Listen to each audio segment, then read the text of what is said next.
하나님 말씀 보셨습니다. 하나님 말씀 시편 89편 11절입니다. 하나님 말씀은 시편 89편 11절 말씀, 구약성경 제 성경으로는 867페이지입니다. 구약성경 867페이지 시편 89편 11절 말씀 찾으셨으면 제가 봉독하겠습니다. 하늘이 주의 것이요 땅도 주의 것이라. 세계와 그 중에 충만한 것을 주께서 건설하셨나이다. 아멘. 이 시간은 사도신경 세 번째 강의가 되겠습니다. 성부께 대한 신앙 고백 두 번째입니다. 하나님의 창조에 대한 신앙 고백을 오늘 이 시간 살펴보도록 하겠습니다. 우리가 지난 시간에 성부께 대한 신앙 고백으로서 하나님의 전능성에 관한 신앙 고백을 우리가 살펴보았습니다. 제가 지난 시간에 여러분한테 말씀드렸던 것처럼 하나님이 전능하시다라는 이 신앙 고백은 우리의 모든 신앙 고백의 기초라고 제가 여러분한테 말씀드렸죠. 하나님이 전능하시다라고 하는 이 신앙 고백이 전제되지 않으면, 이 대전제가 여러분들 신앙의 밑바탕에 깔리지 않으면 여러분들은 아무것도 신앙 고백을 할 수가 없습니다. 전능하신 하나님을 믿지 않는데 어떻게 예수님이 동정녀 마리아에게서 탄생하셨다는 거 이거 믿는다고 고백할 수 있습니까? 그거 다 뻥이죠. 그거 다 거짓말입니다. 아니, 전능하신 하나님이셔야만 그게 가능하잖아요. 그렇죠? 그리고 그분이 전능하시다는 걸 믿을 때에 비로소 뭐예요? 부활에 대해서 우리가 고백할 수 있게 되고, 그분이 전능하시다는 걸 우리가 믿을 때에 비로소 어떻게 해요? 그분이 성령을 보내셔서 교회를 회복시키시고 나중에 우리를 또한 구원하셔서 우리로 하여금 전인격적인 회복이 일어나게 한다는, 나중에 우리의 부활까지도 주님께서 이끄실 거라고 우리가 고백할 수 있는 것 아니겠습니까? 오늘날 상당수의 목회자들의 심각성이 무엇이냐면 설교를 통해서 사람들이 한순간에 회복될 것이라고 하는, 그러니까 소위 중생할 것이라고 하는 것을 잘 믿지 않은 사람들이 상당히 많습니다. 그러니까 교육을 통해서 서서히 바뀌는 거지 어떻게 악한 사람이 한순간에 바뀔 수 있냐, 그렇게 생각하는 경향이 상당히 많이 있습니다. 그런데 이렇게 사고하는 데는 그 이면에 뭐가 깔려있냐 하면 하나님의 전능성에 대한 신뢰 자체가 흔들리고 있는 것이죠. 그래서 사도신경의 가장 첫 번째 고백은 뭐부터 시작됩니까? 나는 하나님의 전능성을 믿습니다 라고 하는 이 고백부터 시작이 되어집니다. 그래서 하나님의 전능성을 믿는다는 것이 무엇을 의미합니까? 하나님만이 우리의 유일한 소망이시고 하나님만이 우리의 유일한 구원자 되심을 믿는다고 고백하는 것입니다. 하나님만이 우리의 소망입니다.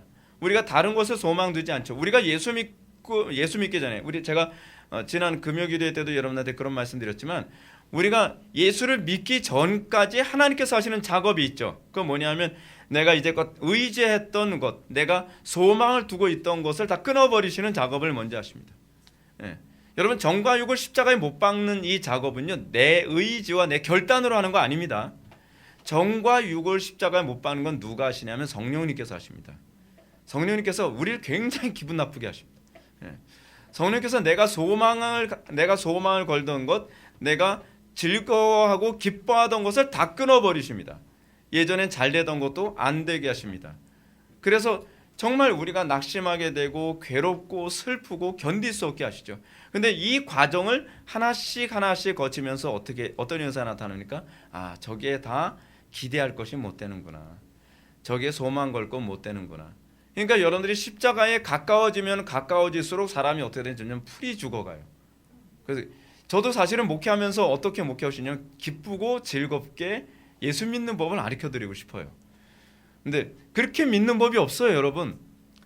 우리가 예수 믿는 건요, 일단은 죽어야 돼요. 죽지 않는 한 부활이 안 생겨요.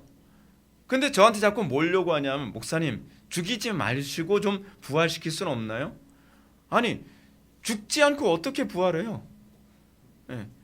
죽지 않고 부활하는 걸 뭐라 그러죠? 그걸 기절했다가 깨어나는 거라 그러죠. 기절했다가 깨어나서는요, 이 본질이 안 바뀌어요. 그렇죠? 그러니까 기절시키는 것이 아니라 확실하게 죽여야죠. 이거 좀 이상한데? 제가 죽인다는 거 아니고요. 전 그런 사람 아니에요. 하여간 그래서 우리라면 어떻게 해요? 하나님께만 소망을 두게 하시고 성령께서요, 그래서 하나님을 통해서만 구원이 일어난다는 것을 믿게 하십니다. 그래서 그런 사람들이 기도가 어떻게 되면 간절해지죠. 다른 것에 소망이나 기대감을 갖고 있을 때는 기도가 자꾸 산만해집니다. 그렇죠? 근데 하나님께만 소망이 있다고 했을 때에 거기에 이제 집중력이 생기고 거기에 야곱처럼 씨름함이 생기고 그리고 그리스도를 온전히 붙잡음이라고 하는 것을 비로소 이해하게 되어지는 것입니다. 두 번째로 우리가 하나님의 전능성을 고백한다는 것이 의미하는 바가 무엇이라고 했습니까? 하나님께서 성경에 약속하신 그 언약을 반드시 성취하실 거라고 하는 것을 믿는 것이죠. 우리의 믿음은요, 내 뜻대로 될 것이라고 하는 믿음이 아닙니다. 예를 들어서 우리는 간혹가다 주님 믿습니다. 제가 서울대학에 들어갈 줄 믿습니다. 이게 믿음이 아니에요. 믿음이라고 하는 것은 하나님의 언약에 대한 믿음이고요, 하나님의 인격과 속성에 대한 믿음입니다. 그러니까 내 소원대로 될 줄 믿습니다 하게 되면 이게 뭐가 되냐면 이게 유심론이 되는 거예요. 유심론. 그러니까 생각대로 틱 들어보셨죠? 생각대로 된다. 내가 믿는 대로 된다. 이건 철학이지 기독교 신앙이 아닙니다. 근데 상당수의 사람들이 내가 믿었으니까 되겠지. 아니에요. 그걸 믿는 게 아니에요. 내가 믿는 건 내 마음을 믿는 것이 아니라 뭘 믿는 거죠? 하나님의 약속을 믿는 것이고 하나님의 속성을 믿는 것입니다. 근데 그 하나님께서 우리에게 약속을 하셨어요.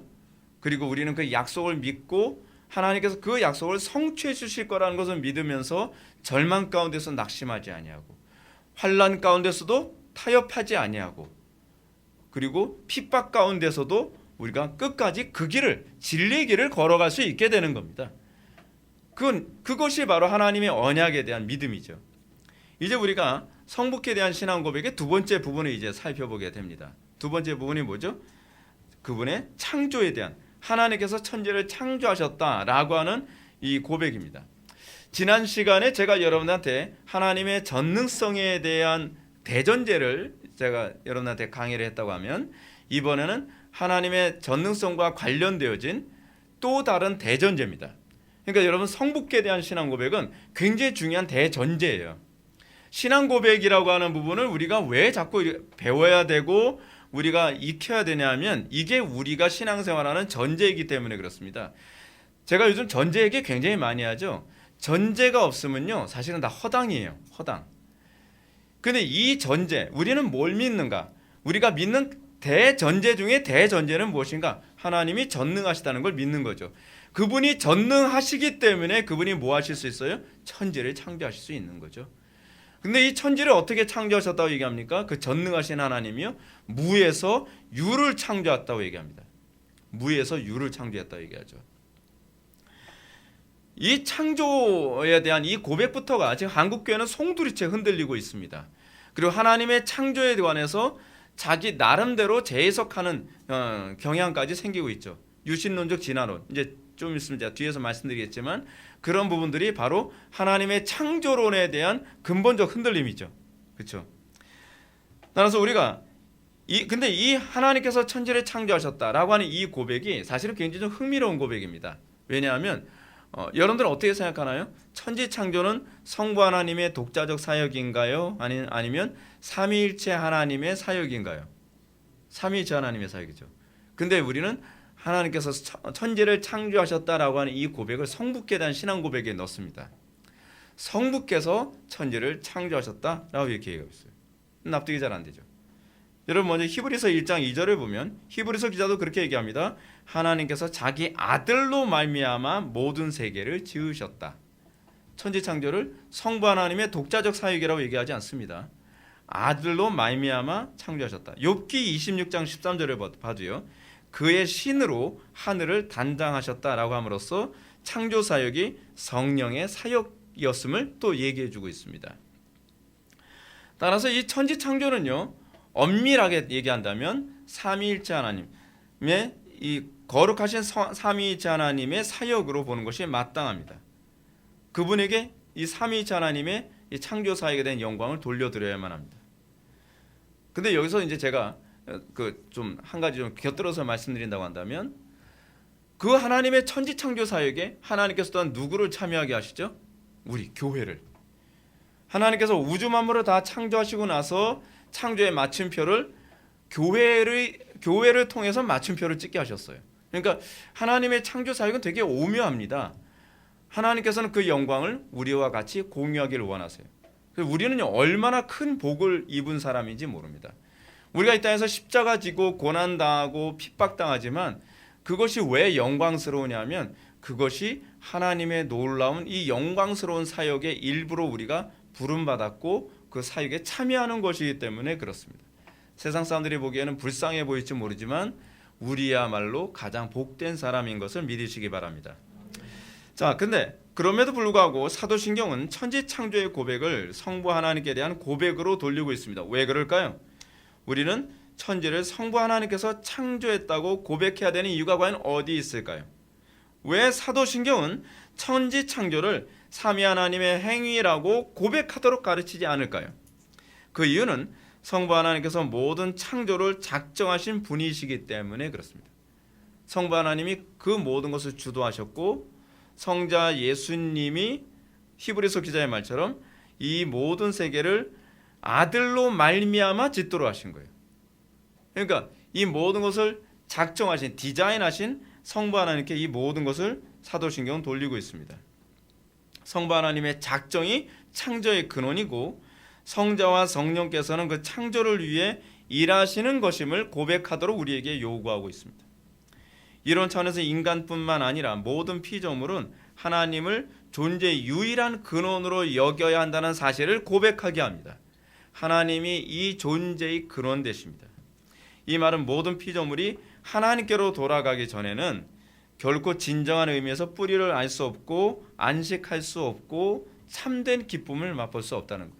실제로 여러분들 우리의 구원이 뭐죠? 우리의 구원이 성자께 돌아가는 겁니까? 성령께 돌아가는 겁니까? 성부께 돌아가는 겁니까? 이거 너무 이렇게 답이 뻔하게 보이는 질문이네. 그렇죠? 1번을 성부로 해야지 답이 헷갈리는데, 그죠? 성부께 돌아가는 거거든요. 여러분, 우리의 기도의 핵심이 뭐냐면 성자에 의해서 성자의 구원 사역을 성령께서 사용하심으로 우리가 성부께 나아가게 되는 거거든요. 이게 우리의 구원 사건이에요. 우린 기도를 어떻게 하죠? 기도를요, 성령에 의해서 예수 그리스도의 그 중보 사역에 의탁하여 우리는 아버지께로 나아가는 거예요. 궁극적으로 우리의 신앙의 근본은 아버지께 돌아가는 것입니다. 근데 이 사도신경에서도 이제 그 부분을 우리에게 얘기하고 있는 것이죠. 이런 차원에서 인간뿐만 아니라 모든 피조물은 하나님을 존재의 유일한 근원으로 여겨야 한다는 사실을 고백하도록 합니다. 우리가 아버지를 만나는 데 관심이 없다고 한다면 천당 가는 게 의미가 없습니다. 맨날 천당 가는데 거기 아버지에 관심이 없어요. 그건 가짜예요. 여러분들이 천당을 가야 되는 이유가 뭐냐면 그 천당이 바로 아버지와의 완전한 만남이기 때문에 천당에 가려고 하는 거거든요. 근데 수많은 사람들이 천당에 간다고 하면서 아버지에 대해서 관심이 없어요. 거기에 부처가 앉아있든 알라가 앉아있든 모른다가 앉아있든 누가 앉아있든 관심이 없어요. 그래서 종교통합이 나오는 거예요. 종교통합이 뭐죠? 우리는 성부든 알라든 부처든 우리는 관심 없다는 거예요. 구원의 궁극적 목적을 천당 가는 거. 그래서 유토피아에 자꾸 초점을 맞추니까 사람들이 타락하는 것입니다. 공산주의가 왜 문제인지 아세요? 공산주의의 궁극적 목적이 유토피아이기 때문에 그래요. 여러분들 신앙생활 하면서 여러분들 왜 자꾸 갈등 느끼죠? 나 예수 잘 믿으면 내 가정이 유토피아 될 줄 알았더니 내 가정이 유토피아가 아니라 맨날 전쟁이에요. 그래서 여러분 갈등하는 거 아닌가요? 우리가 예수 믿는 목적이 자꾸 유토피아에 초점이 맞춰지면 하나님이 되게 마음에 안 들어요. 근데 우리의 신앙의 궁극적 목적이 뭐냐면 유토피아가 아니거든요. 저도 이것 때문에 불평 되게 많이 했었거든요. 예수 믿으면 잘 될 줄 알았는데 안 된다는 얘기는 아니고요. 이게 좀 약간 헷갈리는데 예수 믿으면 내가 원하는 대로 다 될 줄 알았는데 내가 꿈꾸던 세상을 만들어 주시지 않으시더라고요. 그러니까 우리가 자꾸 착각을 하는 게 무엇입니까? 우리는 예수 믿는 걸 자꾸 유토피아하고 연결시키고 있단 말이에요.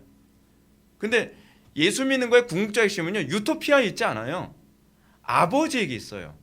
아버지께로 돌아가는 것, 아버지와 화해하고 이제는 그분과 동행하는 삶을 살아가는 것, 그것이 우리의 구원의 핵심이거든요. 근데 여러분, 이 핵심을 놓치게 되면 현실이 유토피아 같지 않다는 것 때문에 굉장히 낙심 많이 합니다. 나 예수 믿는데 뭐가 달라진 게 있어? 자꾸 그런 얘기가 나오는 거예요. 나 예수 믿는데 왜 건강이 회복되지 않고, 나 예수 믿는데 왜 나에게 안 믿는 사람들 같이 이렇게 비행기 타고 다니면서 뭐 전 세계 유람도 하고 남들은 잘 먹고 잘 사는데 왜 우린 예수 잘 믿는다는데 왜 안 되냐? 그런 갈등을 품게 된단 말이에요. 근데 사도신경이 우리들에게 얘기해주고 있는 가장 중요한 핵심이 무엇이냐 면 우리의 신앙의 핵심은 아버지께로 돌아가는 것이고 아버지와 함께하는 삶을 살아가는 것이라고 하는 것을 우리들에게 얘기하는 거죠. 그래서요, 아버지께로 돌아가지 않으면 아무리 유토피아 같은 삶을 살아도요, 딜레마에서 벗어나지 못합니다. 잘 먹는데 왜 딜레마가 있죠? 왜 부유한데 왜 딜레마가 있죠? 내가 원하는 거 다 소유했는데 왜 딜레마가 있냔 말이에요. 이유가 있죠. 아버지께로 돌아가지 않아서 그래요. 아버지 안에 모든 것이 충만하거든요. 우리가 그 아버지께로만 돌아가면 모든 딜레마가 다 해결되어집니다. 자, 우리가 예수 믿으면 모든 딜레마가 해결되어진다는 것이요, 이게 소크라테스가 한 말에도 이제 플라톤의 책에서 나온 얘기인데 이 얘기에서도 잘 나오게 되죠. 소크라테스가 이런 질문을 했습니다. 어떤 질문을 했냐면 어떤 행위가 옳은 것은 신이 명령했기 때문에 그런 것인가, 아니면 그런 행위가 옳기 때문에 신이 명령한 것인가. 이게 소위 딜레마 질문이거든요. 딜레마 질문. 이 딜레마 질문에서 대답할 수 없다. 대답할 수 없긴 왜 없어요? 우리는 대답 가능하다. 너무 쉽다. 그렇죠? 지금 여기서 소크라테스는 뭐라고 질문했다고요? 어떤 행위가 옳은 것은 신이 명령했기 때문에 옳은 것인가, 아니면 옳기 때문에 신이 명령한 것인가? 우리는 뭐라고 얘기하죠? 신이 명령했기 때문이에요. 우리는 답이 분명해요. 왜 답이 명령하죠? 그러면 이제 안 믿는 사람들이 그러죠. 그러니까 니네들 단순하다 그러지. 아니, 우리가 단순한 게 아니라 우리는 정답을 가지고 있기 때문에 그래요. 정답을 갖고 있지 않은 사람들에겐 그것은 딜레마죠. 정답을 갖고 있지 않은, 소위 기준을 가지고 있지 않은 사람들에게서는요, 그것이 해결할 수 없는 메비우스의 띠처럼 보이는 거예요. 근데 우리에게 이것이 메비우스의 띠가 아니라니까요. 왜냐하면 하나님은 절대 진리고 절대 옳음이기 때문에 그래요. 그분은 절대 선이에요. 그래서 그분이 말씀하신 건 다 옳아요. 우리가 선을 추구하는 것이 아니라 우리는 하나님을 추구하죠. 근데 선해요. 왜냐하면 하나님이 선 자체시기 때문에, 하나님이 선의 본질이시기 때문에 그렇습니다. 세상 사람들은 절대적인 선으로 영원히 존재하시는 하나님을 믿지 않습니다. 그렇기 때문에요, 신이 명령했기 때문에 옳다는 주장이나 옳기 때문에 신이 명령했다는 이 두 가지 주장을 딜레마로 생각해요. 어느 쪽도 다 모순이 있다는 거죠. 왜냐하면 이방 종교에서, 특히 소크라테스 당시의 신은 어떤 신이냐면요, 절대적인 신이 아니에요. 그러니까 다신론이거든요. 그 제가 국가론에 대해서 제가 잠깐 언급하면서 그런 말씀드렸잖아요. 이 신에게 대한 경건이 저쪽 신에게 대해서는 불경건이 될 수 있다는 것이 소크라테스 당시의 신에 대한 관점이거든요. 다신론 사상이니까. 근데 우리는 유일신이죠. 그리고 그 하나님만이 유일하신 하나님이시고 그 하나님만이 절대신이에요. 그래서 절대적으로 옳아요. 그리고 절대적으로 선하시죠. 그래서 그 하나님이 말씀하셨기 때문에 선한 거예요. 예. 우리는 답이 분명합니다. 근데 하나님께로 돌아가지 않으면 우리는 모든 게 딜레마, 이렇게 심플한 문제에 대해서조차도 다 딜레마라고 얘기를 하는 거예요. 물론 철학자들이 우리가 이렇게 얘기하게 되면 어떤 식으로든지 반박하려고 애를 쓸 겁니다. 그들의 반박은 단지 천지 창조를 하신 하나님을 못 믿기 때문에 나오는 반박일 뿐이에요. 사실 대꾸할 가치도 별로 없어요. 그냥 우리는 이렇게 자꾸 반박하면 어떻게 대답하면 될까요? 그냥 한번 싹 웃어주세요. 대답할 필요도 없어요. 그냥 믿으면 답이 다 보여. 근데 안 믿으니까 이게 딜레마인 거예요. 우리 인생이 그렇다니까요. 우리 인생에서 하나님만 믿으면 딜레마가 안 될 수많은 영역들이 아주 세고 셌는데, 하나님을 믿지 않으니까 다 딜레마로 자꾸 취급을 해버리는 거죠. 분명한 사실은 구원이 납득에서 오는 것이 아니라는 사실입니다. 납득됐다고 해서 구원이 오질 않아요. 그렇잖아요. 구원은 오로지 성자와 성령의 은총을 통해 우리의 존재의 근원 대신 성부께로 돌아갔을 때의 구원이 발생하는 겁니다. 그렇습니다. 신앙의 궁극적 목적은 아버지께로 나아가는 것이고, 이것을 우리는 구원이라고 얘기합니다. 이거 구원이라고 그러죠. 여러분, 구원을 자꾸 천당 가는 거라고 얘기하면 곤란합니다. 천당 가는 게 구원이 아닙니다. 구원은 우리를 창조하신 아버지께로 돌아가는 것입니다. 이렇게 얘기하면 또 그래요. 목사님, 그렇게 하면 전도가 안 되잖아요. 전도 잘 됩니다. 걱정하지 마십시오. 여러분들 이거에 대해서 확신만 있다면, 그리고 여러분들이 이것에 대한 실제적인 하나님과의 관계 안에서의 기쁨과 감격이 있다면 얼마든지 전도가 됩니다. 문제가 뭐냐면 확신이 없다는 게 문제예요. 문제는 이것에 대한 실질적인 감각이 없으니까 전도를 못하는 거예요. 왜요? 여러분들 사도들이 전도 어떻게 했죠? 예수 믿고 천당 그렇게 전도했습니까? 아무도 그렇게 전도 안 했어요. 근데 복음 얼마나 확산이 잘 되는지 몰라요. 왜 우리는 성경적이지 않은 방법에서 전도를 자꾸 생각하는지 이해를 못하겠어요. 그렇다면 우리가 천지를 창조하신 하나님을 믿는다는 것, 다시 말해서 천지를 창조하신 하나님께 나아간다는 것이 과연 무엇을 의미하는 것인가요? 우리가 이걸 하나씩 한번 살펴보도록 하겠습니다. 첫 번째는 이겁니다. 우리가 지금 이 순간에도 하나님의 창조의 능력 안에 살고 있음을 고백하는 것입니다. 이 말을 좀 더 쉽게 말한다면 하나님의 창조가 과거에 이미 완성된 것으로만 이해하지 않는다는 거예요. 여러분, 우리가 하나님의 창조를 믿습니다라고 하는데 우리는 자꾸 과거 완료형으로 자꾸 생각하잖아요. 그렇지, 하나님께서 과거에 다 창조하셨지. 아니에요. 여기서 우리에게 요구하시는 신앙 고백은 뭐냐면 하나님께서 과거에 모든 것을 완성하셨고 창조하셨고, 그리고 그 창조의 진행 가운데 우리의 생명이 계속 유지 보존되고 있고요. 그리고 앞으로도 하나님의 창조는 지속되어 역사를 완성하실 거라고 믿는 거예요. 궁극적으로 여기서 고백하는 창조에 대한 신앙 고백, 하나님께서 천지를 창조하셨다라고 하는 신앙 고백은 과거와 현재와 미래를 다 포함해서 얘기하는 개념입니다. 이 믿음의 고백은 삶의 매 순간마다 하나님의 보존하시는 창조를 의지하는 데서 구체적으로 고백을 하게 됩니다. 하나님의 천지 창조의 고백은 과거 완료형으로 끝나면 안 됩니다. 그 믿음이 없어도 다 할 수 있는 얘기입니다. 세뇌로도 얼마든지 가능하죠.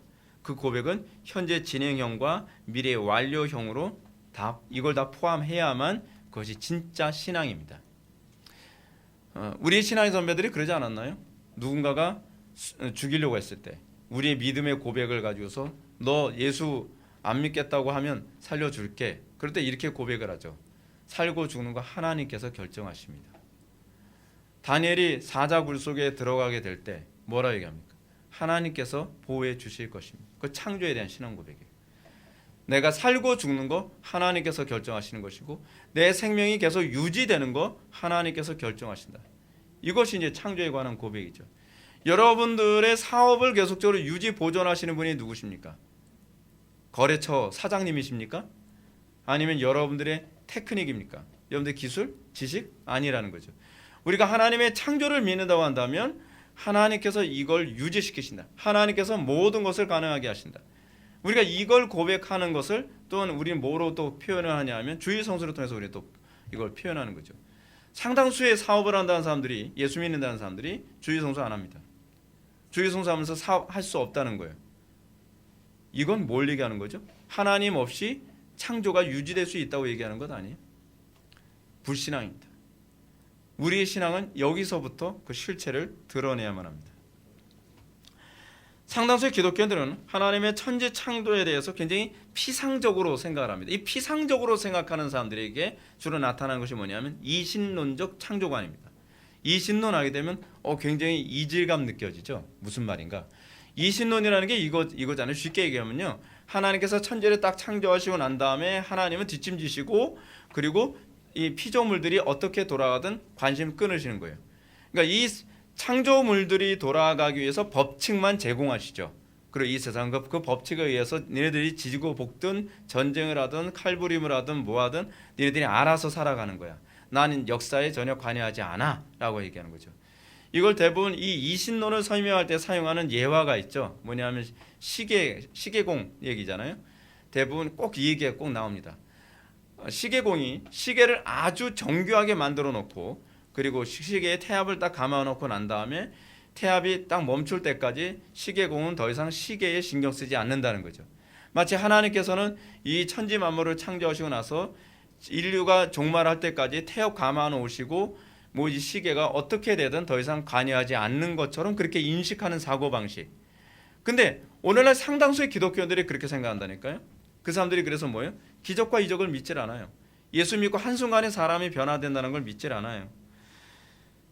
하나님께서 오늘날에도 초월적인 기적적인 방법으로 우리의 삶을 도우실 수 있고 우리를 치료하실 수 있고 내 가정을 회복시킬 수 있고 이 사회를 회복시킬 수 있고 교회를 부흥시킬 수 있다는 걸 믿질 않아요.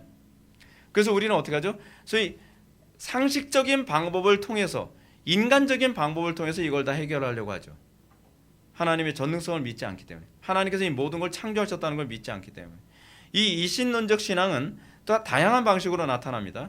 그래서 어떤 식으로요? 자연재앙이나 전염병, 요즘 자연재앙 전염병 난리도 아니잖아요. 뭐 한쪽에서 메뚜기 떼가 뭐 1,000만 마리, 4천억 마리, 4천억 마리가 막 날라서 돌격하고 있어도 자연현상이에요. 자연현상. 그럼 뭐 어떻게 날씨가 뭐 기온이 그렇게 돼서 생긴 거겠지. 그러면서 그걸 다 자연현상이라고 생각을 하는 거예요. 여러분 우리가 좀 생각해야 될 게 이겁니다. 사계절이 여러분 규칙적으로 계속 변함없이 바뀌고 있다는 것도 이거 기적이라는 거 알고 계십니까? 예? 우리가 하루하루 일상의 삶을 살아가는 거 여러분 이거 기적이라는 거 알고 계십니까? 근데 이걸 기적이라고 생각하지 않아요. 왜냐하면 너무나 자연스럽기 때문에. 일상적으로 날마다 보기 때문에. 근데 일상적으로 날마다 보기 때문에 그것이 기적이 아니라고 보는 것은 굉장히 어리석은 겁니다. 하여간 이런 식의 사고방식을 보면서 뭐라고 얘기해요? 이걸 자연현상이지 이것이 무슨 하나님이 하셨다고 얘기해. 어떤 사람이요?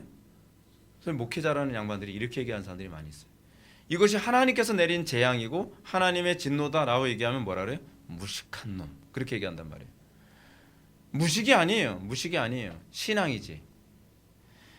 한동안 우한 코로나19가 전 세계를 뒤엎고 4천억 마리 메뚜기 떼가 엄청난 재앙을 몰고 온다는 소식이 요란할 때 이것이 하나님의 진노로 우리가 이해해야 된다라고 하니까 몇몇 목회자들이 그렇게 주장하는 사람 보고 무식한 놈이라고 비난을 주저하지 않았어요.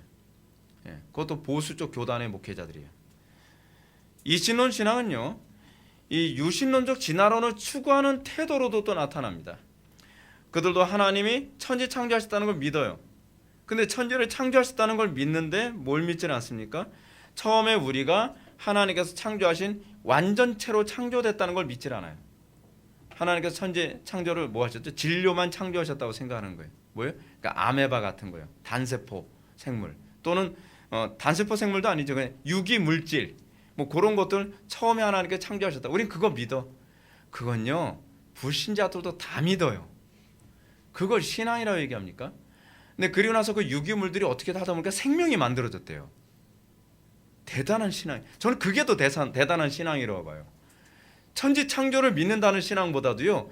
이 유기물질, 생명이 전혀 없는 유기물질 뭐예요? 그거 뭐죠? 자꾸 왜 단백질이 안 떠오르고 자꾸 버터가 떠오르는지 모르겠어요. 예. 단백질 덩어리가 이렇게 모여가지고 물하고 만나서 그 생명이 생겼다. 그래서 야, 그 믿음이 대단하지 않나요? 예. 근데 그 무기물질이 또 생명이 돼가지고서 생명이 막 커가지고서요. 이 다세포 동물이 돼가지고 거기 인격이 들어갔대요. 야, 정말 믿음이 엄청나요. 진짜 그 믿음 가지고 예수 믿으라래요. 근데 그 믿음 거기다 사용을 안 한단 말이에요. 그래서 그 사람들이 뭐라 얘기합니까? 생명을 이루는 초기 물질에서 여러분들이나 저 같은 어엿한 인격체가 나왔다고 생각하는 거예요. 대단한 믿음이죠. 근데 그게 요즘 목회자들 중에서도 이 믿음을 가지고 있는 사람들이 많아요. 믿음이 강하다는 걸 인정할게요. 근데 그 믿음이 성경적 믿음이 아니라는 것은 그 사람들이 인정해야 돼요. 이것이 지금 한국교회를 다 쑥대밭으로 만들고 있는 잘못된 신앙이죠. 창조를 인정한다고 해서 신앙이 아니에요. 그 창조를 어떻게 인정하느냐에 따라서 이것이 신앙인 거죠. 문제는 이런 이것이 특정한 목회자들만의 문제로 볼 수 없다는 거죠. 상당수의 교인들이 이런 이신론적 고백에 빠져 있으며 또한 이것을 추구하고 그렇게 가르치는 목회자들을 또 따라간다는 것이 문제입니다. 그러므로 이런 교인들은 하나님의 천지 창조를 믿는다고 하지만 하루하루의 삶 속에서 자기 인생을 주관하시는 하나님께 대한 경외심이 없습니다. 그죠? 경외심이 없기 때문에 하나님의 통치와 계명을 따르는 실질적인 열매와 반응이 없는 거죠. 그냥 형식적이고 율법적인 것뿐이에요. 그들은 모든 일에 대해서 결정과 판단에 하나님에 의존하지 않고 내 지혜와 내 방법으로 의지하며 살아갑니다. 때문에 그들은 반사적으로 하나님보다는 사실 뭘 추구해요? 돈을 더 추구하죠. 왜냐하면 물질이 모든 만물의 생명까지도 주관하는 것이니까요. 그렇죠? 그럼 물질이 우상이잖아요. 그러니까 유물론자인 거예요, 사실은요. 아니라고요? 나는 그래도 하나님이 천지 창조하셨다는 걸 인정하는데요. 자, 그럼 제가 이렇게 질문을 던져볼게요. 그럼 그 사람이 믿는 하나님은 어떤 하나님인가요? 하나님이 천지를 창조했다는 게 중요한 게 아니에요. 그 천지를 그 소위 아메바를 창조하셨다고 하는, 또는 소위 초기 물질을 창조하셨다는 그 하나님에 대한 믿음이 뭐냔 말이에요. 그 하나님을 믿지 않는다고 한다면 그건 가짜죠. 그건 가짜예요. 근데 문제는 목회자들조차도 초기 물질을 만드시는 그 하나님을 성경의 하나님이라고 잘 믿지 않고 있다는 것이 문제인 거죠. 그 성경의 하나님이 뭐라고 얘기합니까? 기적과 이적을 일으키시기도 하시는 분이에요. 그 성경의 하나님이 뭐라고 말씀하세요? 우리를 죽은 영혼들을 다시 살리시는 하나님이시라고 가르치고 계시는 것이죠. 근데 이 초기 물질에 의해서 모든 것이 계속 창조가 진행되어지고 있다. 그 다음부터 그 창조는 하나님의 행위가 아니에요. 우연이라고 하는 신이 하는 행위예요. 그렇죠? 우리가 믿는 그 하나님이 아닌 거죠. 그래서 그들은 사실은 은연중에 인정 안 하겠죠. 하나님보다 돈을 더 의지하겠죠. 왜요? 돈을 버는 것도 우연히 벌 수 있으니까. 그렇잖아요? 우연히 그들의 신이란 말이에요.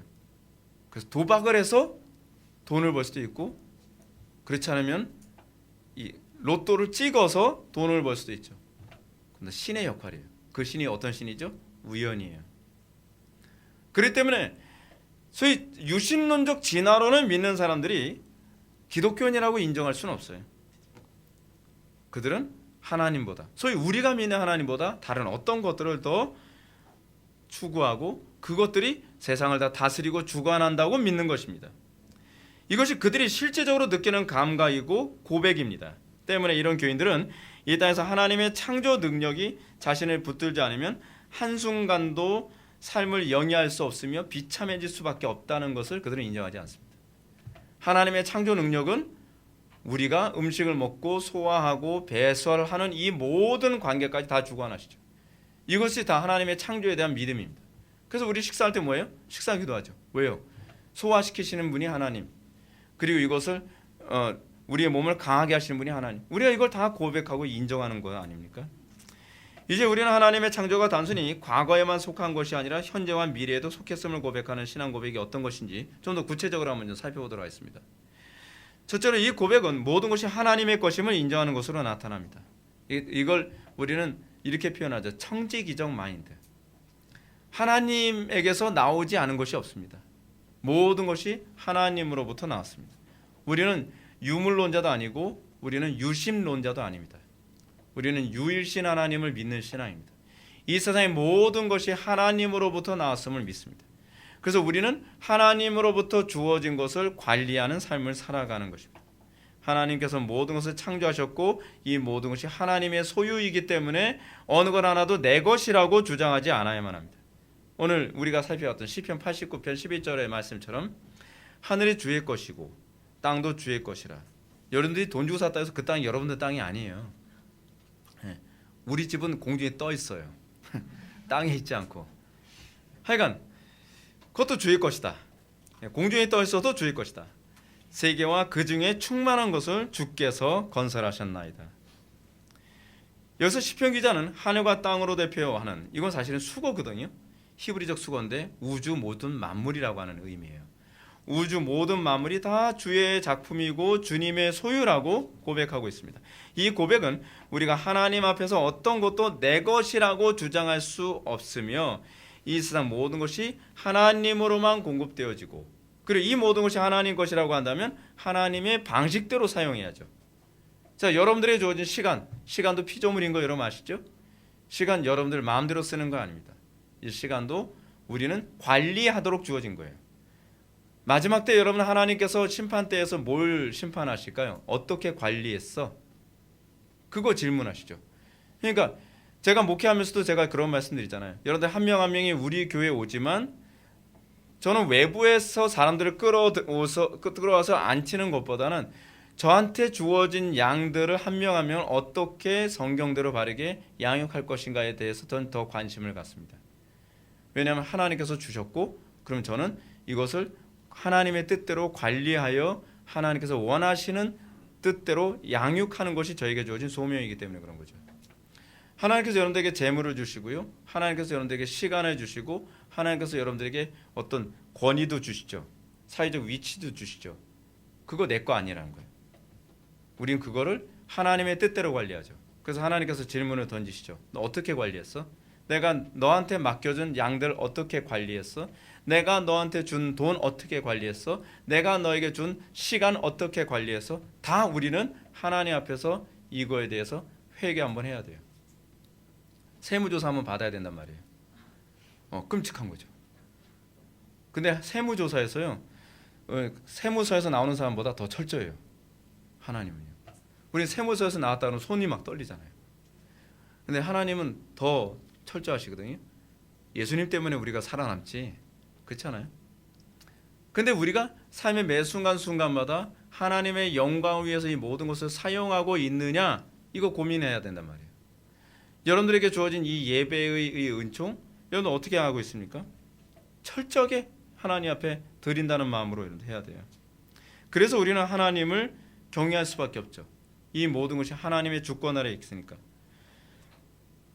우리가 권력을 쥐거나 돈을 쥐거나 힘을 주고 있다 하더라도 이건 내 것이 아니라고 고백해야 되고, 하나님만 두려워야 되고, 하나님과의 관계 안에서만 이 모든 것을 해야만 합니다. 그것을 사도 바울이 뭐라고 했죠? 믿음으로 하지 않은 것은 다 죄니라. 그것이 하나님과의 관계 안에서 다 사용되어지는 거예요. 여러분들 시간 사용하는 것도 믿음 안에서, 그렇죠? 여러분들 인간관계도 다 믿음 안에서, 여러분들 재물도 다 믿음 안에서, 그렇죠? 우리는 하나님을 정말 두려워해야 되는데, 예수님께서 말씀하신 것처럼 몸은 죽여도 영혼은 능히 죽이지 못하는 자들을 두려워하지 말고 오직 몸과 영혼을 능히 지옥에 멸하실 수 있는 이를 두려워하라. 참새 2마리가 하나 아사리온에 팔리지 않느냐? 그러나 너희 아버지께서 허락하지 아니하시면 가나도 땅에 떨어지지 아니하리라. 뭐예요? 하나님께서 다 주시는 거라는 거예요. 하나님으로부터 다 공급되어진다는 거예요. 이거 인정하는 게 신앙입니다. 이거 인정할 줄 모르면, 근데 인정하는 건 뭐예요? 실제적으로 삶 속에서 구체적으로요. 제가 아까도 설교 전에 여러분한테 그 말씀드렸잖아요. 구체적이지 않은 신앙은 가짜라고요. 말로는 하나님 경외해야 돼요. 어떻게 경외하는데? 그냥 경외하는 거죠. 뭐 하나님 사랑해요. 맨날 우리 복음서 가서 주님 사랑해요. 막 어떻게 사랑하는데? 몰라요. 그냥 사랑해요. 이게 사랑이 아니에요.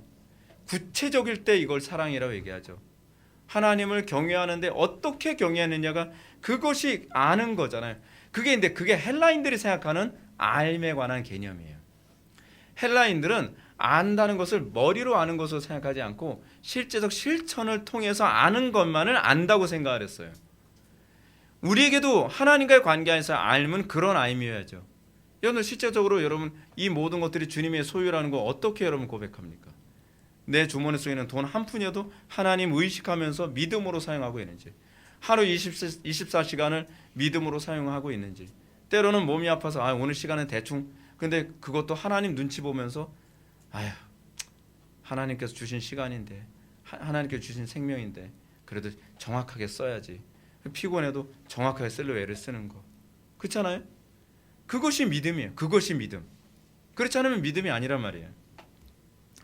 창세기에서 아브라함이 100세 때 이삭을 얻게 됐는데도 사건도 이 사건을 잘 보여줍니다. 이 사실을 잘 보여줍니다. 이 사건은 당시 고대 근동집안에서 흔히 유행했던 이 다산의 신이 자기 자식을 점지해 준다는 이 사고를 뛰어넘은 신앙이거든요. 사실은 아브라함은 하나님만이 이 모든 창조와 출생과 생명의 근원 되심을 고백한 겁니다. 아브라함의 이 놀라운 신앙 고백은 그리스도인들이 오로지 하나님께만 모든 소망을 둬야 된다는 것을 깨닫게 하죠. 어떤 것에도 소망을 둘 수 없다는 것. 우리가 세상 사람들이 가지고 있는 신앙 고백을 따라가면 안 됩니다. 옛날에 우리나라는 그 자식을 누가 점지해 주죠? 삼신할매가 점지해 주죠. 삼신할매가 점지해 줘야 임신한다고 생각하는 거죠. 근데 우리는 뭘 고백해요? 하나님께서 하신다. 이걸 인정하는 것. 그것이 신앙인 겁니다. 따라서 이 고백은 우리에게 하나님께서 시간의 창조 주시며 이는 인류 역사의 주관자가 오직 하나님 한 분뿐임을 인정하는 것. 요즘에 제 영은 굉장히 평안하거든요. 평안한 이유가 뭐냐면 이 역사 주관하신 분이 하나님이시니까 우리가 보기에는 잘 안 돼가고 있는 것 같은데 하나님 보시기엔 잘 돼가고 있는 거예요. 하나님 주권 안에서 다 움직여가고 있는 거예요. 목사님 경제가 내려앉고 있어요. 무슨 소리 하시는 겁니까? 우리가 맞을 짓 했나 보지. 그러면 하나님이 선하시게 매를 때리시면 그것도 아멘 하면서 때리세요 하면서 그건 좀 하여간 그건 뭐 맞는 거죠. 감사하면서요. 그렇죠? 우리가 이제 그거 인정하는 것도 사실 신앙이거든요. 하나님께서 모든 걸 주관하신다. 이 고백을 잘 가르쳐 주는 것이 다니엘서 아닙니까? 다니엘서 사실은 핵심 주제 키워드가 이거예요. 성경 구절이 지극히 높으신 자가 인간 나라를 다스리시며 자기의 뜻대로 그것을 누구에게든지 주시며 또 지극히 천한 자로 그 위에 세우시는 줄을 알게 하려 함이니라. 이게 다니엘서에서 사실 3번이나 반복돼서 나오거든요. 그게 뭐냐면 다니엘서의 주제가 이거라는 거예요. 핵심이. 이는 하나님께서 역사의 창조자 되심을 고백하는 거죠. 근데 다니엘은 이걸 입으로만 고백한 것이 아니에요. 생명이 왔다 갔다 하는 그 상황에서도 하나님께서 주관하십니다. 살리시는 분도 하나님이시고 죽이시는 분도 하나님이십니다. 죽게 된다면 당신이 나를 죽인 것이 아니라 하나님께서 내 생명을 걷어가실 때가 돼서 걷어가신 것뿐입니다. 잘난 체하지 마세요 이런 거거든요. 느부갓네살 왕이 풀린 뿔 속에 집어넣는 그 상황에도 죽고 사는 것 당신 손에 있지 않습니다. 하나님 손에 있습니다. 이것이 이제 다니엘서가 우리에게 가르쳐주는 거예요. 여러분 이게 얼마나 구체적인 신앙 고백입니까? 말로는 그렇게 하는데 풀불 앞에 딱 서니까 죄송합니다. 그럼 여러분 이게 신앙이 아니죠.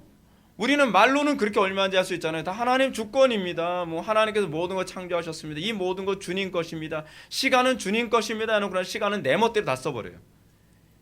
이게 무슨 신앙이란 말이에요. 신앙은 구체적일 때 신앙이에요.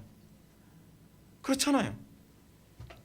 그러므로 우리는 개인적으로, 가정적으로, 사회적으로, 국가적으로 위기를 감지하게 됐을 때 사람이나 세상 권력자나 돈을 의지하려 해서는 안 됩니다. 요즘처럼 교회적으로, 사회적으로, 국가적으로, 세계적으로 어려움과 환난과 혼돈이 가득할 때 하나님 앞에서 여러분 어떻게 해요? 여러분들이 신앙 고백하는 것, 하나님을 믿습니다 하게 되면 여러분 가장 첫 번째로 나타나는 반응이 뭐예요? 기도하는 자리에 나오는 거예요.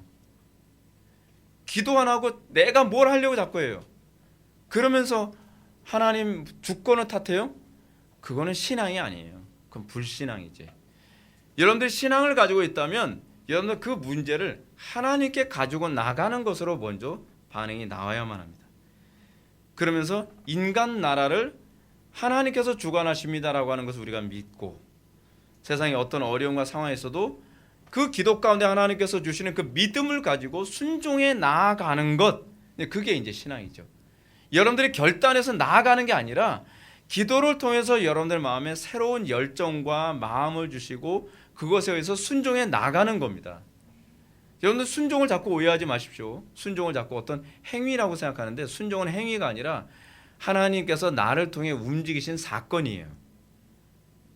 그렇지 않으면 자기 의의가 돼버려요. 이제 우리는 하나님의 창조를 믿는 세 번째 의미란 뭘까요? 그 세 번째 의미는 인간이 하나님의 형상대로 창조된 존재임을 믿는 것입니다. 이는 진화론을 배격하는 걸 의미하죠. 창세기 1장 27절 말씀을 한번 보면 하나님이 자기 형상 곧 하나님의 형상대로 사람을 창조하시되 남자와 여자를 창조하시고 라고 가르치고 있습니다. 그래서 하나님께서 인간이 하나님의 형상대로 인간을 창조하셨다라고 이렇게 말씀하고 계십니다. 인간이 본래 상태가 어땠는지를 보여주는 거죠. 우리는 하나님의 인격을 소유한 존재라는 것입니다. 이것이 인간 존재에 대한 가장 중요한 핵심적 사실입니다. 여러분 다른 피조물들요, 이 하나님의 형상을 가지고 있지 않습니다.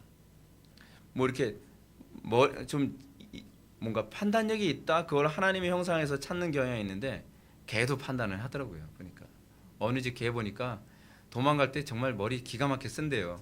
네. 여러분 그거 그렇다고 하나님의 형상이다 그렇게 얘기 안 하잖아요. 그렇잖아요? 그건 개의 형상이죠. 개형상 말이 되나?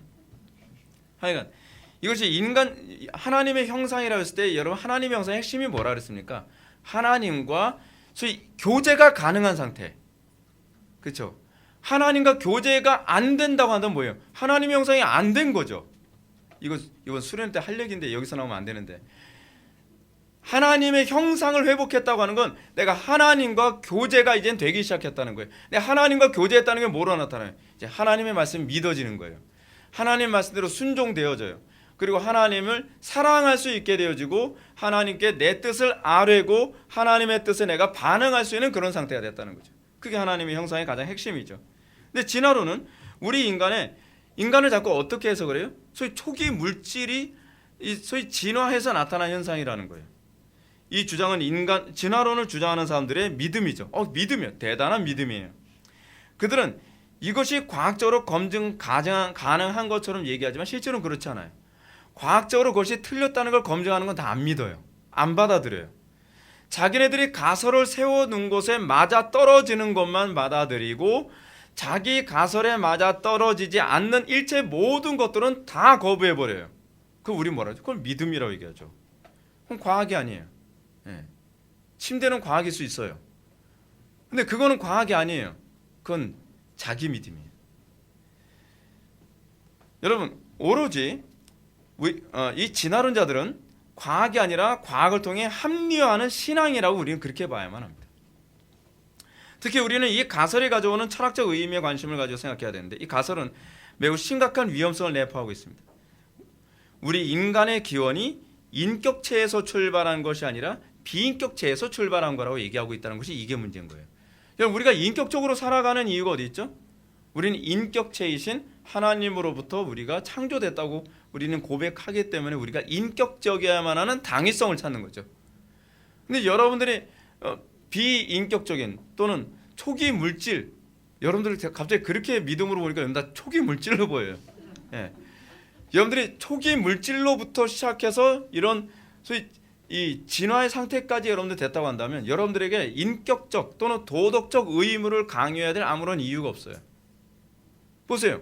여러분, 원숭이나 침팬치 개들에게 여러분 인격적인 걸 요구하지 않잖아요. 도덕적 책임을 묻지 않잖아요. 그렇잖아요. 이리가 근데 너 인격적으로 그럴 수 있니? 어떻게 나한테 달려들 생각을 하고 있어? 우리 그러지 않는단 말이에요. 왜냐하면 인격을 기대하지 않는 거예요. 근데 우리에게, 사람에게는 인격을 기대하죠. 그렇죠? 왜 그렇죠? 우리는 하나님의 형상대로 창조됐다 우리는 믿기 때문에 그래요. 그래서 우리가 하나님의 형상의 영광이 나타나지 않으면 그건 수치스러운 거죠.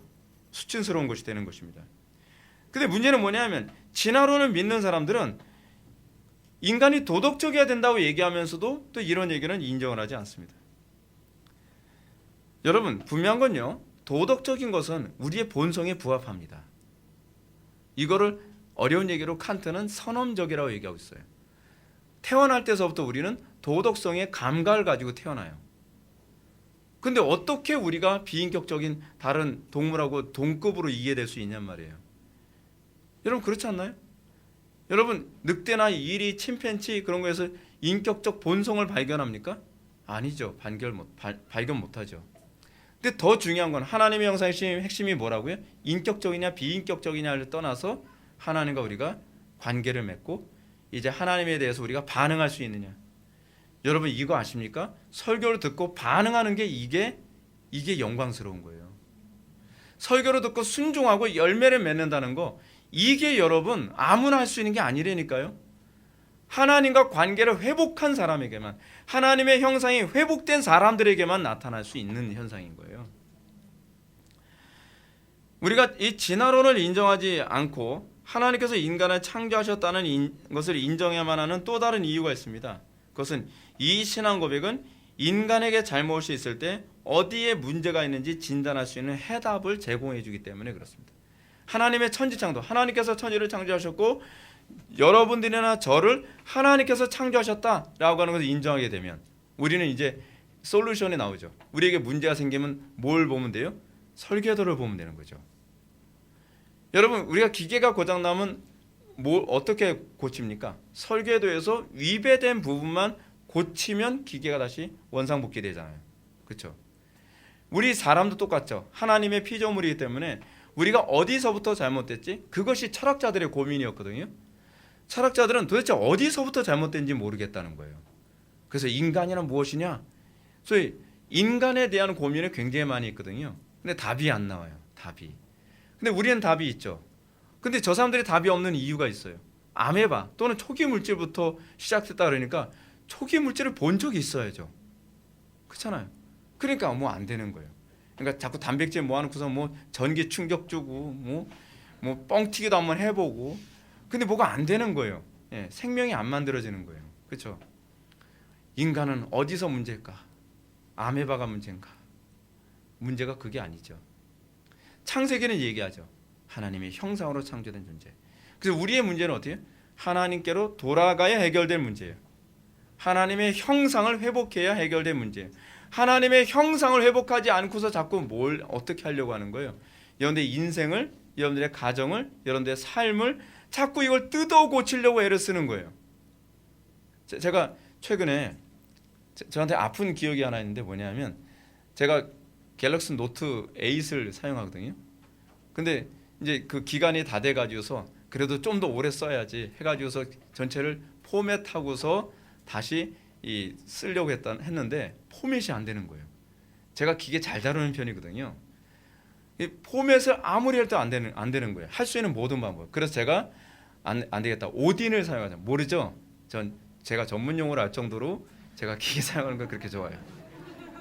컴퓨터하고 갤럭시 노트 8을 연결시켜서 오딘을 돌렸습니다. 오딘을 돌려서 그 순정 롬을 거기다 덮어 씌우려 애를 썼거든요. 그래서 순정 롬이 안 되는 거예요. 덮어 씌워지지가 않아요. 여러분, 제가 무슨 얘기 하려는지 여러분 아시겠어요? 근본적인 해결이 안 되고 제 힘으로 해결하려고 하니까 아무것도 해결이 안 되는 거예요. 저는 AS 센터 절대로 가고 싶지 않았거든요. 돈 달라 그럴까 봐. 그래서 제가 막 우리 아들이 보면서 아빠 이렇게 집중력을 가지고 뭘 하는 거 처음 봤다는 거예요. 제가 창피해서 굉장히 창피했어요. 그래서 어쩔 수 없이 제가 그 갤럭시 노트 8을 가지고서 그 AS 센터 갔어요. AS 센터 갔더니 그쪽에서도 당황스러워하더라고요. 그래서 시간이 조금 걸렸어요. 그분이 다 해결해 주셨어요. 네. 그리고 났더니 비로소 원래 기능이 회복되는 거예요. 하나님께로 돌아가야 된다는 거예요. 하나님의 AS 센터예요. 근데 우리는 하나님께로 돌아가지 않고 이 깨어진 상태에서 이걸 내 마음대로 뭔가 하려고 하니까 문제가 점점 더 커지는 거예요. 비지땀만 자꾸 나고 스트레스 자꾸 받고 열받아서 진짜 창밖으로 집어던질 뻔했어요. 하도 안 돼가지고. 우리의 문제가요, AS 센터보다 내가 더 잘한다고 생각을 하는 게 문제예요. 하나님께로 돌아가면 해결되는데 하나님께로 돌아가지 않고 나의 삶의 문제를 자꾸 해결하려고 하니까 여러분들의 인생의 문제가 더 꼬이고 기계가 더 고장나듯이 여러분들의 인생이 더 고장나고 스트레스 더 받고 더 망가지는 거예요. 진화론을 인정하는 사람들의 특징이 그거 아닙니까? 하나님이 AS 센터라고 믿지 않는 거예요. 하나님이 설계도를 다 가지고 계신다는 걸 믿지 않는 거예요. 내가 다 할 수 있다고 생각하는 거예요. 그걸 인본주의라는 거죠. 예.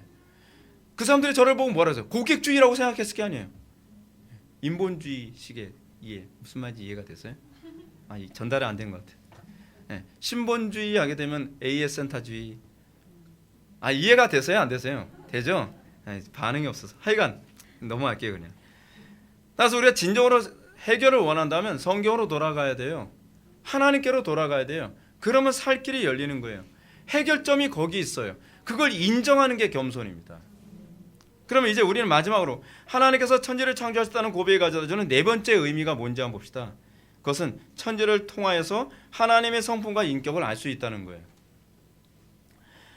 로마서 1장 20절 말씀 보면 창세로부터 그의 보이지 아니하는 것들 곧 그의 영원하신 능력과 신성이 그가 만드신 만물에 분명히 보여 알려졌나니 라고 얘기합니다.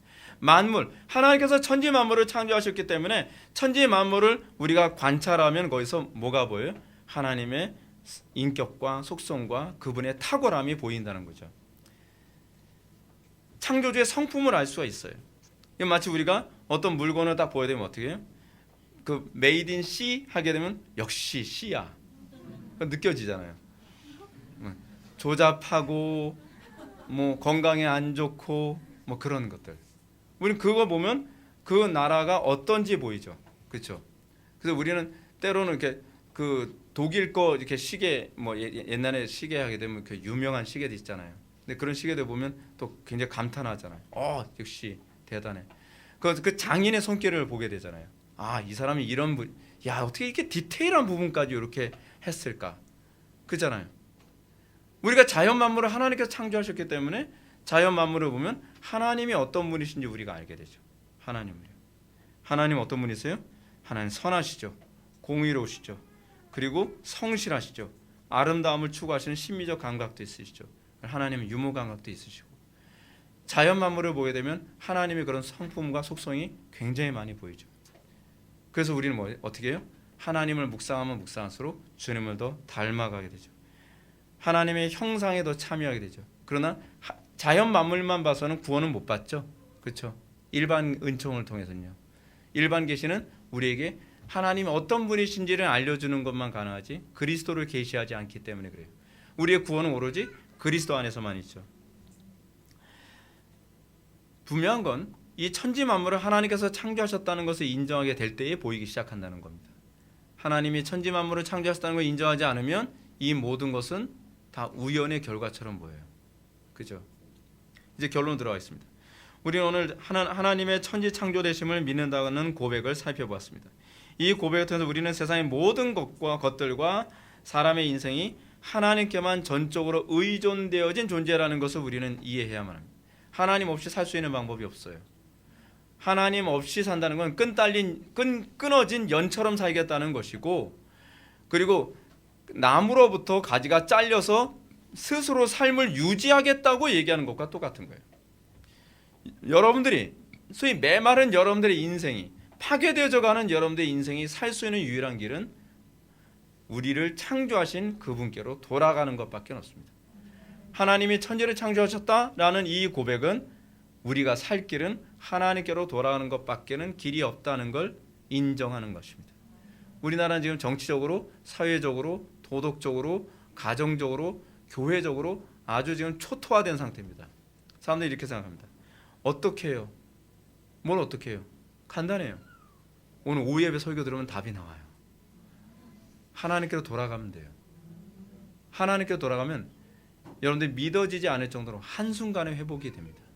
제가 진짜 창세기 지금 얘기하고 싶어서 입이 근질근질한데, 창세기 오늘 오후 예배 때 진짜 그 얘기가 나온다니까. 하나님께로 돌아간다는 게 그거구나. 야곱이 얘기하니까 저렇게 복을 받는구나. 더 이상 얘기 안 할래요. 그거예요, 여러분. 창세기 강의를 들으시면 돼요. 기도하시겠습니다. 사랑이 많으신 하나님, 우리가 주님께만 소망이 있음을 전인격을 통해서 고백하게 하여 주옵소서. 주님만이 우리의 유일한 소망입니다. 우리가 주님을 만나면, 또 주님과 함께하면 살 길이 열리는 줄 믿습니다. 우리에게 그 믿음을 허락하여 주시고 세상에서 하나님의 영광을 드러내게 하여 주옵소서. 예수님의 거룩하신 이름으로 기도올리옵나이다. 아멘.